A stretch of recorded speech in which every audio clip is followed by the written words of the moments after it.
حضرت ابو بکر صدیق رضی اللہ تعالیٰ عنہ نے اپنے گھر کے صحن میں مسجد بنائی ہوئی تھی۔ حضرت سیدنا عائشہ رضی اللہ عنہ فرماتی ہیں میں نے جب سے ہوش سنبھالا تو میرے والد گرامی دین اسلام پر عمل کرتے ہوئے میں نے پایا، اور جب بھی صبح اور شام یعنی دن کے دونوں کڑیوں کے دوران آقا دو عالم صلی اللہ تعالیٰ علیہ وآلہ وسلم ہمارے گھر تشریف لاتے تھے، صبح بھی اور شام بھی۔ تو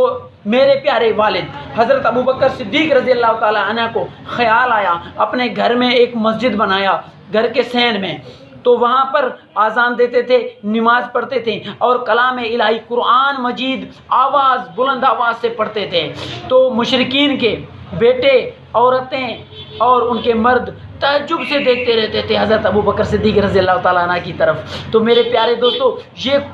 قربانی، یہ مقام، یہ شان اور اس طرح بردباری اور ہمت اور اتنا مقام صحابہ کرام کو اللہ تعالیٰ نے عطا فرمایا تھا